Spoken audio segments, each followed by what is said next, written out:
నమస్తే, welcome to Raj news. నిరుపేద రైతుల అభ్యున్నతిని దృష్టిలో పెట్టుకుని కాంగ్రెస్ సర్కార్ రైతు బీమాపై ఫోకస్ పెట్టింది. ఈ మేరకు రాష్ట్ర వ్యాప్తంగా 2024-25 సంవత్సరానికి గాను ఆగస్టు 15 నుంచి రైతు బీమా పథకాన్ని పునరుద్ధరించనుంది.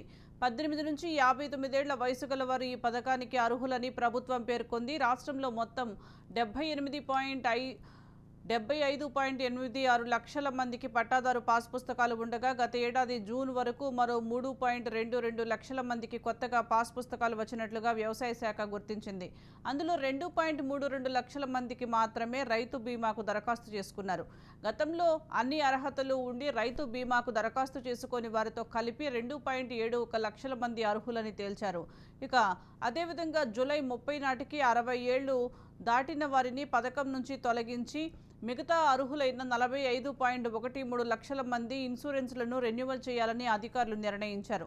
వాటికి తోడు కొత్తగా అర్హులైన 2.74 లక్షల మందికి కలిపి మొత్తం 47.87 లక్షల మంది రైతులను ప్రభుత్వం రైతు బీమాలో భాగస్వాములు చేయనుంది.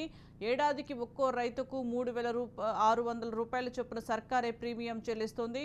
రైతు సహజంగా లేదా ప్రమాదవశాత్తు మరణించినా ఆ కుటుంబానికి 5 లక్షల చొప్పున పరిహారం అందించనుంది. దీనికి సంబంధించి మరింత సమాచారం మా ప్రతినిధి మహేందర్ అందిస్తారు. మహేందర్,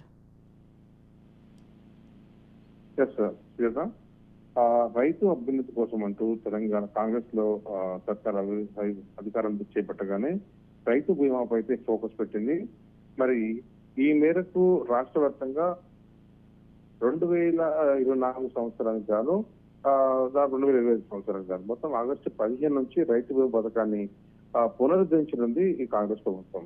అలాగే ఈ 18 నుంచి 59 ఏళ్ల వయసు గల వారికి ఈ పథకానికి పూర్తిగా అర్హులు అవుతారని ప్రభుత్వం అయితే పేర్కొంది. ఇక రాష్ట్రంలో మొత్తం 75.86 లక్షల మందికి ఈ పట్టాదారు పాస్ పుస్తకాలుగా గత ఏడాది జూన్ వరకు మరో 3.22 లక్షల మందికి కొత్తగా ఈ పాస్ పుస్తకాలు అయితే ఇచ్చినట్టు వ్యవసాయ శాఖ అయితే గుర్తించింది. మరి అందులో 2.32 లక్షల మందికి మాత్రమే రైతు బీమాకు దరఖాస్తు చేస్తున్నారు. మరి గతంలో అన్ని అర్హతలు ఉండి కూడా రైతు బీమాకు దరఖాస్తు చేసుకునే వారితో కలిపి 2.71 లక్షల మంది ఆ అర్హులను కూడా ప్రభుత్వం తీర్చింది. మరి అదేవిధంగా జూలై 30 నాటికి 60 ఏళ్లు దాటిన వారికి పథకం నుంచి తొలగించి మిగతా అర్హులైన 45.13 లక్షలు అవుతున్నారు వాళ్ళకి ఆ ఇన్సూరెన్స్ లను రెన్యువల్ చేయాలని అధికారులు అయితే నిర్ణయించారు. మరి వాటికి తోడు కొత్తగా అర్హులైన 2.74 లక్షల మంది కలిపి 47.8 లక్షల మంది రైతులను ప్రభుత్వం రైతు బీమాలో భాగస్వాములు అయితే చేయనుంది.